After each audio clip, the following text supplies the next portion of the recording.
याद रखें अच्छी तरीके से कि हमेशा अपने आप को अपने रब के फैसलों पे राजी रखें।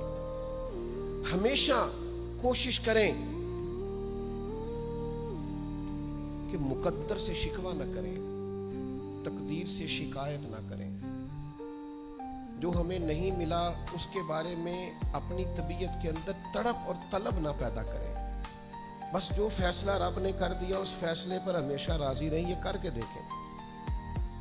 हजरत अनस बिन मालिक रदी अल्लाह ताला अन्हु फरमाते हैं, एक पूरी जमात जन्नत में जाएगी लोगों की। फरिश्ते उनसे पूछेंगे कि मियाँ हिसाब दे आए हो? तो वो कहेंगे हमें तो किसी ने हिसाब पूछा ही नहीं। उनसे पूछा जाएगा पुल सिरात देखी है? कहेंगे नहीं हमने तो नहीं देखी। उनसे पूछा जाएगा कि मिज़ान अमल? तो उन्होंने कहा नहीं बिल्कुल नहीं।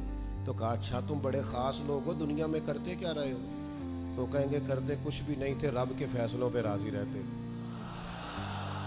और तिबरानी में एक रवायत ऐसी भी मौजूद है कि हुजूर फरमाते हैं रब कहता है जिसने मेरे फैसलों पे राजी नहीं रहना वो रब कोई और ढूंढ ले।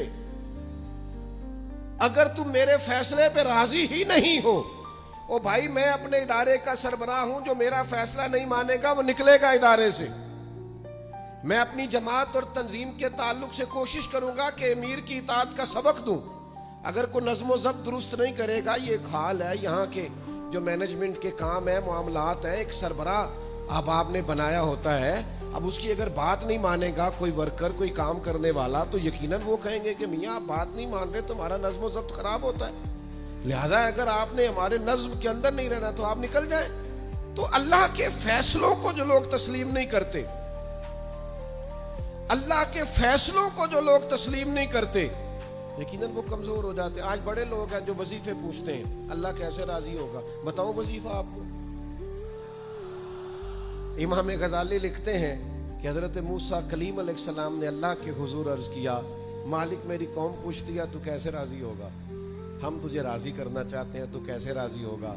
तो हजरत मूसा अलैहिस्सलाम से रब करीम ने फरमाया इनसे जाके कह दो कि मुझसे राजी हो जाए, मैं भी इनसे राजी हो जाऊंगा। ये अपने रब से राजी रहें, जो रब इनके लिए फैसला करे। वो हजरत सुफियान सौरी दुआ मांग रहे थे ना, या अल्लाह राजी हो जा, या अल्लाह राजी हो जा, या अल्लाह राजी हो जा। तो हजरत राबिया बसरिया रहमतुल्लाह अलैहा भी पर्दे के पीछे बैठी थी। तो जब उन्होंने बहुत ज्यादा इस दुआ पर इसरार किया ना, या अल्लाह राजी हो जा, तो पर्दे के पीछे से बोल पड़ी, कहने लगी सुफियान अब कुछ और ना मांगे अल्लाह से, आगे ना चले। जनाब सुफियान कहने लगे मैं दुआ ही कर रहा हूँ कि या अल्लाह तो राजी हो जा। तो फरमाने लगी पहले अपने दिल पे हाथ रख के बताएं आप अल्लाह से राजी हैं? आप तो कहते हैं ये है तो ये नहीं है, कभी ये भी मिल जाए ना। अगर आप नाराज ना हो तो पहले ख्याल था एक सवारी मिल जाए, चाहे मोटरसाइकिल ही हो, मिल गई। अब बड़े परेशानी होती है, कभी 4 टायरों वाली होती ना, वो भी मिल गई, दे दी, तलब ही ये थी। अब ख्याल आता है कभी थोड़ी सी बड़ी मिल जाए ना, वो भी मिल गई।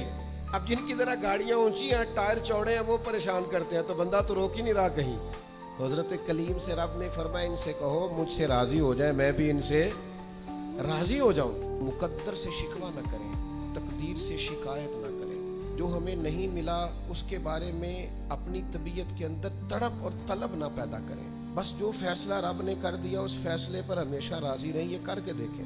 हजरत अनस बिन मालिक रदी अल्लाह ताला अन्हु फरमाते हैं, एक पूरी जमात जन्नत में जाएगी लोगों की। फरिश्ते उनसे पूछेंगे कि मियाँ हिसाब दे आए हो? तो वो कहेंगे हमें तो किसी ने हिसाब पूछा ही नहीं।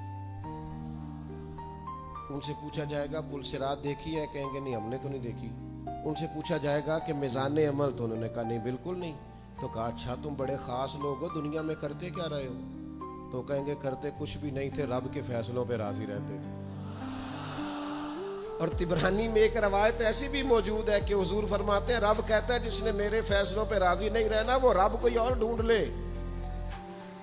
अगर तुम मेरे फैसले पे राजी ही नहीं हो, ओ भाई मैं अपने इदारे का सरबराह हूं, जो मेरा फैसला नहीं मानेगा वो निकलेगा इदारे से। मैं अपनी जमात और तंजीम के ताल्लुक से कोशिश करूंगा कि अमीर की इताअत का सबक दूं। अगर कोई नज़्म ज़ब्त दुरुस्त नहीं करेगा, ये एक हाल है यहाँ के जो मैनेजमेंट के काम है, मामलात है, एक सरबराह अहबाब ने बनाया होता है। اب اس کی اگر بات نہیں مانے گا کوئی ورکر، کوئی کام کرنے والا، تو یقیناً وہ کہیں گے کہ میاں آپ بات نہیں مان رہے، تمہارا نظم و ضبط خراب ہوتا ہے۔ تو اللہ کے فیصلوں کو جو لوگ تسلیم نہیں کرتے، یقیناً وہ کمزور ہو جاتے۔ انسانی طبیعت کا ایک تقاضا یہ ہوتا ہے کہ وہ کسی بڑے کی نافرمانی کر بیٹھتا ہے، اور پھر اسے اگر یہ خبر ہو جائے کہ جس بڑے کی میں نے نافرمانی کی ہے وہ میری اس غلطی سے آگاہ ہو گیا ہے، تو یہ سوچ اسے ایک بڑے سخت کرب میں اور درد میں اور تکلیف میں مبتلا کر دیتی ہے کہ اب استاد صاحب کو تو پتہ چل گیا ہے کہ یہ غلطی میں نے کی ہے، والی صاحب تو آگاہ ہو گئے ہیں کہ یہ کوتاہی مجھ سے ہو گئی، فلاں بزرگ تو پوری طور پر شناسائی حاصل کر چکے ہیں کہ میں اس معاملے میں نافرمان ہو گیا ہوں۔ اب انسان ڈرتا ہے، کانپتا ہے۔ آپ نے کبھی دیکھا ہوگا کہ جس چھوٹے بچے سے کوئی سنگین غلطی ہو جائے اور اس کو اندازہ ہو کہ اس کے والد اس سے آگاہ ہو گئے ہیں، تو وہ کس طرح ہانپتا ہے، کانپتا ہے، لرزتا ہے، پریشان ہوتا ہے کہ اب مجھے مار پڑے گی۔ ہم نے یہ دیکھا ہے کہ کلاس رومز کے اندر جو اساتذہ کچھ مزاج کے سخت ہوتے تھے، ان کے طلباء سے اگر کوئی کوتاہی کسی وقت سرزد ہو جاتی تو ان بچوں کا وجود گرمیوں میں بھی اس طرح کانپتا جیسے سردیوں کے ٹھٹھرتے موسم میں کانپتا ہے کہ مجھے اب سزا ملے گی۔ ان کو تو پتہ چل گیا ہے، میری غلطی نکل آئی ہے۔ یہ تصور انسان کے رونگٹے کھڑے کر دیتا، لیکن اگر وہی استاد یا وہی والد آتے ہی بچے کے سر پہ دست شفقت رکھے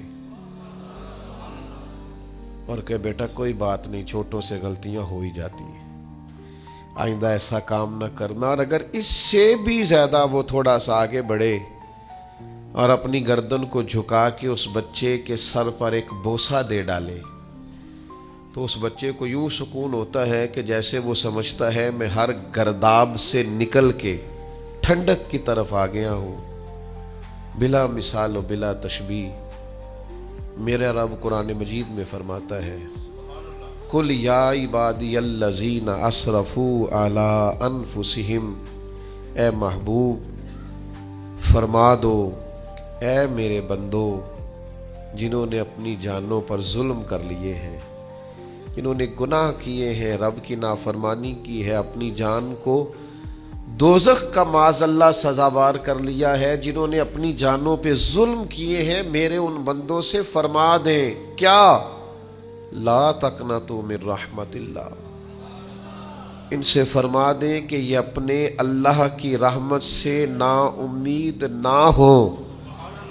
یہ تھی معافی، اور وہ جو میں نے کہا نا ذرا گردن جھکائے اور پھر پیشانی بھی چوم لے، بلا مثال و بلا تشبیہ آگے فرما ان اللہ یغفر الذنوب جمیعا، یہ اس ہونے والی اس موجودہ غلطی کی ہی بات نہیں، بے شک اللہ سب گناہوں کو معاف فرما دے گا۔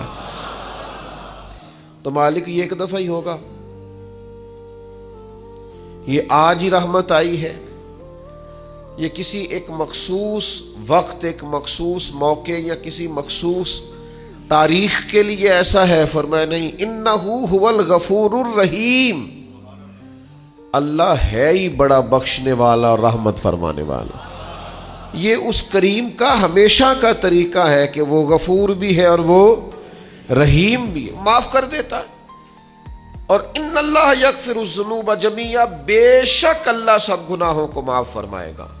مجھے بتائیے، ہانپتے کانپتے لرزتے سہمے ڈرتے کپ کپی وجود پہ طاری ہوئی بندے میدان محشر میں جمع ہو، انہوں نے خبر ہو کہ ڈائری تو کھل گئی، آڈیو ویڈیو تو چل گئی، پتہ تو سارا آ گیا، فرشتے دفتر اعمال لے کر پہنچ گئے، چھوٹی سی چھوٹی ذرے کے برابر بھی کوتاہی تو یہاں تک آ گئی، بندہ ڈرے کانپے اور اچانک آواز کرم آئے، ان اللہ یغفر الذنوب جمیعا، بے شک اللہ سارے گناہوں کو معاف فرمانے والا ہے۔